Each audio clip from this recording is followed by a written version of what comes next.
Welcome back to my study table.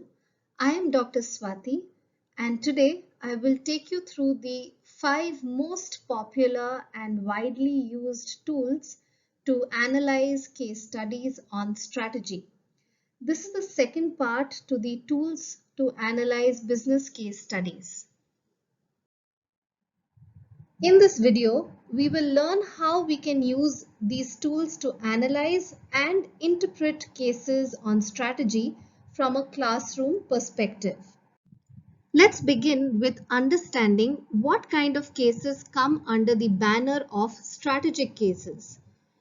It could be a case where you need to rationally decide to make or buy a component of your product. It could be deciding on whether to enter a specific market or not, starting a new product or a new service line, or even extending it.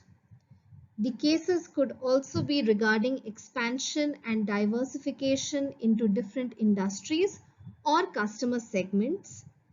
It may be related to certain internal development strategies with respect to production, operations, and sales.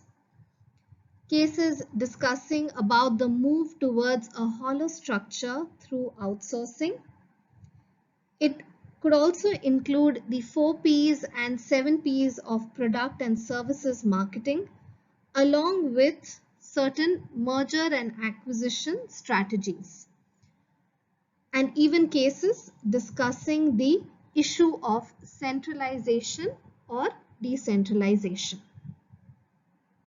Strategies adopted by companies can change the course of their operations and reach, along with growth and profitability. Hence, they are extremely important. Typically, we use the following tools to analyze such cases, as they all give a direction towards which the company should move. The top 5 tools used are Porter's 5 forces, Porter's value chain, Pestle analysis, Ansough's matrix, and BCG matrix. The Porter's 5 forces model is a very well established model or framework for understanding and analyzing the nature of the competitive environment. Now, Porter had emphasized that few industries and few positions within an industry are a lot more attractive than others.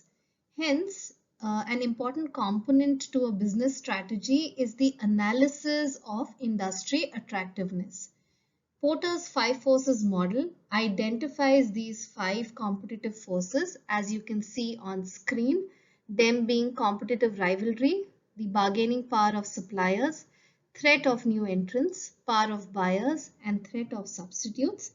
This helps determine the level of profitability for an industry or for a company within an industry.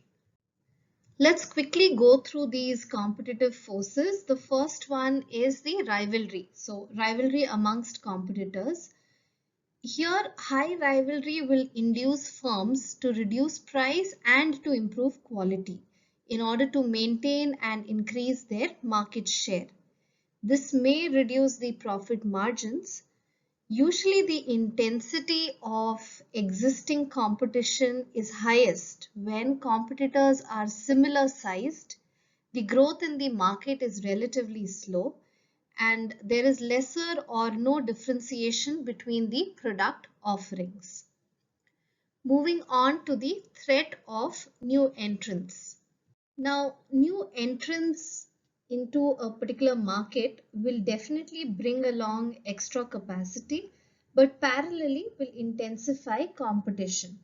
So the threat from new entrants will depend upon the strength or the strengths of the barriers to entry.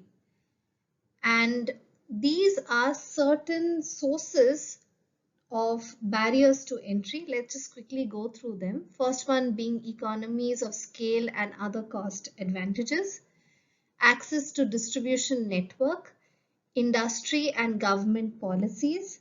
There's product differentiation and capital requirements, which could also be a part of a barrier to entry.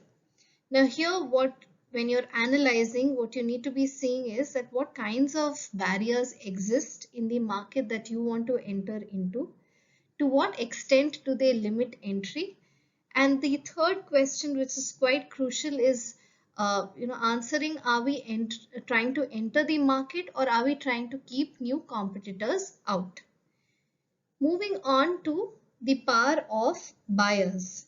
This is the bargaining power of customers, and usually it is highest when there is a concentration of buyers, when there are alternative sources of supply available, and when the switching cost between products or between brands is much more lower.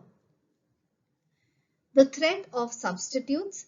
Now this threat could be across industries or it could be within an industry. And as Porter had explained, substitutes limit the potential returns, and hence it becomes a prerogative for us to analyze the substitutes. So what do we generally analyze here is the extent, number, and the types of substitutes that are available in the market. Moving on to the bargaining power of suppliers, and it is usually greatest when there are fewer suppliers, when there are few substitutes, and when the switching cost between the products or between the brands are a lot more high. So all of these put together can help determine the overall profit potential of a particular industry. So a company can strategize accordingly. Another important tool to analyze case studies on strategy is the Porter's value chain. Now, Porter's value chain helps determine whether and how a firm's activities contribute towards its competitive advantage, whether it's a cost advantage or a quality advantage. So this approach involves breaking the firm activities down into two main heads, them being primary activities, which includes inbound logistics, operations, outbound logistics, marketing and sales, and services, and support or secondary activities, which comprises of firm infrastructure, technology development, human resource management, and procurement. So let's see each of these activities and look at the ways in which companies can strategize under each of these activities to attain a cost or a quality advantage. Beginning with inbound logistics, which includes receiving, storing, and handling raw material. And a strategy such as just-in-time could be analyzed, which could give them a cost advantage. Operations include transformation of raw materials into finished goods and services. Labor-related strategies, which could give a cost advantage, could be discussed within this. Outbound logistics include storing, distributing, and delivering finished goods to customers. Hence, outsourcing decisions for cost advantage could be an issue which could be discussed. Marketing and sales, which could include market research and the 4 P's of marketing, which could give both cost as well as quality advantage. And services, which usually includes all those activities that occur after the point of sale. So installation, repair, etc. All of them would be a part of services. So therefore, strategies that can improve the quality of the service could be discussed within this particular activity. Similarly, for support activities, the first one, which is firm infrastructure, it talks about how the firm is organized. So centralization versus decentralization could be a strategy that could be worked well under this. Technology developments refers to how the firm uses technology. So questions such as, should they invest more in technology, and if yes, then which one, could be discussed under this particular activity. Under human resource development or management, how people contribute to the competitive advantage can be discussed. and procurement, which is purchasing. Now here it need not be only purchase of material, it could also be purchase of, let's say, a factory premise or a land, etc. All of that could also come under the head of procurement.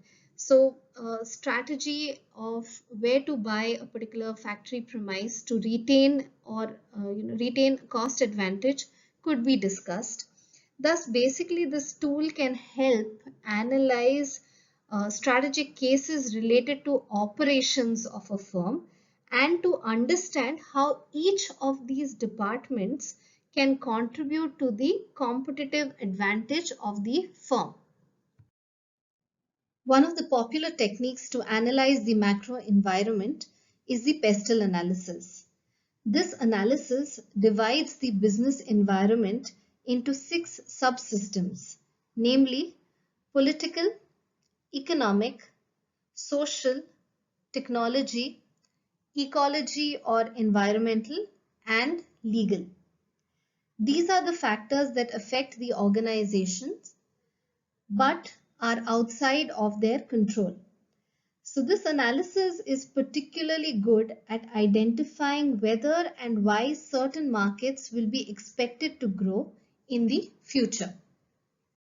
The Ansov's matrix shows possible strategies for products and markets, thus helping organizations conclude on the next best strategy for not only sustaining in the market but also to expand into newer ventures, product portfolio, etc. So once the organization has worked on or identified its strengths, weaknesses, opportunities, and threats, it would want to develop future strategies to exploit these strengths and opportunities and to minimize threats and weaknesses. So the Ansov's matrix can be used to show the alternatives. As you can see here, the 2 parameters on which the matrix is built is markets and products. And these are the strategies which you can see in these 4 quadrants. Let's begin with the first one, which is market penetration. Now, this is where the firm seeks to maintain or increase its share of its existing product in the existing markets. Here, the strategies are based on developing and launching new products or making product enhancements which are offered to the existing market. Under this, strategies are based on finding newer markets for existing product. So when you talk about new markets, it could be either new customer segments or it could be new markets geographically. And finally, diversification, which could be related or unrelated. That means moving or diversifying into a related industry or to an unrelated industry, or moving into new markets with completely new products. So launching new products into new markets. Now, this could be something which has maximum risk, but nevertheless is an option for a company to move to its next best position.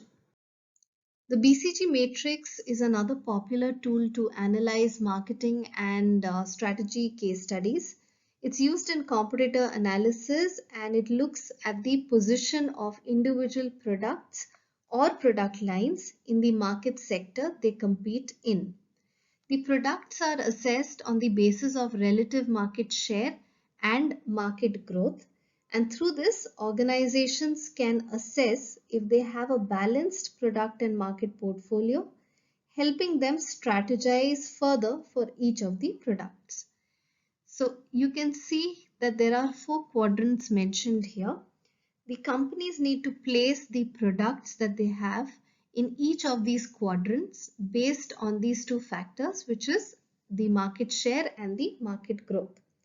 Once they place the products in each of these quadrants, they can go ahead with further analysis and strategizing. So let's begin with the first one, which is cash cow products. As you can see here, the products in this quadrant have a relatively high market share in a low growth market. These are usually cash generators for the organizations and are profitable in nature. The recommended strategy for products under this quadrant would be to hold on to them and build on them further. Star products have a relatively high market share in a high growth market. They are usually market leaders and they have the potential of becoming cash cows at some point of time. The strategy here is also similar to that of cash cows, which is to hold on to the investment and build further on them. Question marks have a relatively low market share in a high growth market. So there is a possibility of them becoming a star product because there is enough potential in the market. But it may require heavy investment. So the strategy that the company could take would be pertaining to either invest further in this business or to divest. Dog products have relatively low market share in a low growth market. They would require a substantial amount of investment if the organizations want to cultivate it, but the risk quotient here is on the higher side. Hence, the strategy could be a possibility of divestment or a revamp of its product offerings. These are certain questions that are addressed by each of the quadrants, and companies can come out with strategies pertaining to each of the products in the BCG matrix. If you want to know more about the application and the context of the BCG matrix, you can refer to one of the espresso shots in the espresso shots series that I have released on BCG matrix. Hope you found this video informative. You could go through my channel to learn more concepts on finance, strategy, management, and skill improvement. Here's to happy learning now and always.